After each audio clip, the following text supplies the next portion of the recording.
नमस्कार, गुलमोहर किचनमध्ये आपलं स्वागत आहे. तर आज मस्त असा पातळ पोह्यांचा एकदम झटपट होणारा आणि एकदम साध्या पद्धतीने तयार होणारा हा चिवडा केलेला आहे. एकदम झटपट असा होतो आणि अजिबातही वेळ लागत नाही आणि एकदम कुरकुरीत असा होतो. हे पहा, आणि तेलही खूप कमी असं लागतं. तर हा व्हिडिओ स्किप न करता पूर्ण पहा आणि आवडल्यास एक लाईक आणि सबस्क्राईब करायला मात्र विसरू नका. तर त्यासाठी इथे अर्धा किलो हे पातळ पोहे घ्यायचे आहेत आणि हे एक दिवस उन्हामध्ये अगदी छान कडक असे वाळवून घ्यायचे आहेत. त्यानंतर एका कढईमध्ये थोडंसं तेल घालायचं आहे आणि त्या तेलामध्ये हळद घालायची आहे आणि 2-3 बॅचमध्ये आपल्याला हे जे पोहे आहे ते छान असे कुरकुरीत झाले पाहिजेत. याप्रमाणे असे भाजून घ्यायचे आहे. गॅस हा बारीक करायचा आहे. काय होतं की हळद तेलामध्ये सुरुवातीला जर घालून पोहे हे भाजले तर खूप छान त्याला रंगही येतो आणि छान असे कुरकुरीतही होतात आणि चिवडाही खूप खमंग असा लागतो. याचप्रमाणे सर्व पोहे आपल्याला तेल घालून भाजून घ्यायचे आहेत. आता हे काढून घ्यायचे आहे एका परातीमध्ये. सर्व पोहे भाजून झाल्यानंतर आता आवडीप्रमाणे आपल्याला शेंगदाणे घ्यायचे आहे. छान असे खमंग कुरकुरीत तळून घ्यायचे आहेत. इथे आता शेंगदाणे छान तळून झालेले आहेत आणि आता हे शेंगदाणे डायरेक्ट आपल्याला पोह्यांवर टाकायचे आहेत.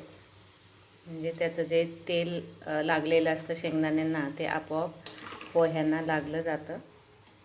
त्यानंतर आवडीनुसार खोबऱ्याचे काप व्यवस्थित असे तळून घ्यायचे आहे. गॅस मात्र बारीकच ठेवायचा आहे.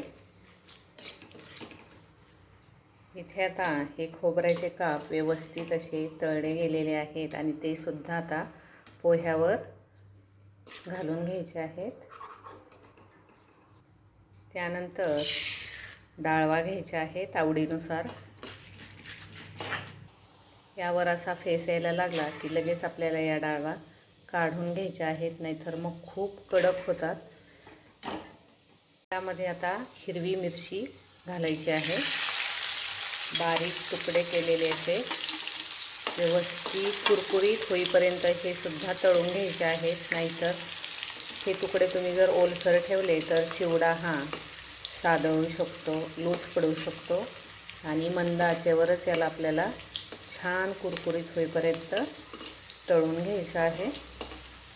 इथे या मिरच्यासुद्धा छान तळल्या गेलेल्या आहेत आणि त्यासुद्धा आता पोह्यांवर काढून घ्यायच्या आहे. जेवढ्या जमतील तेवढ्या काढून घ्यायच्या आहेत.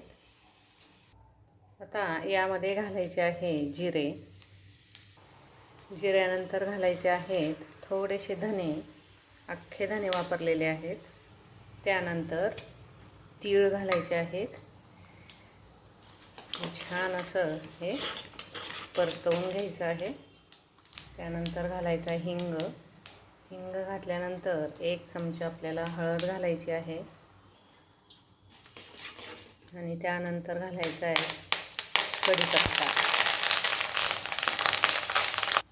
तेल थोडंसं कमी पडलेलं आहे त्यामुळे मी इथे 2 चमचे तेल घालत आहे. गॅस हा आता फुल करायचा आहे आणि कढीपत्तासुद्धा एकदम कुरकुरीत असा तेलामध्ये तळून घ्यायचा आहे. इथे आता गॅस बंद केलेला आहे आणि आता ही जी फोडणी आहे ती आता गरम गरमच आपल्याला पोह्यांवर घालून घ्यायची आहे.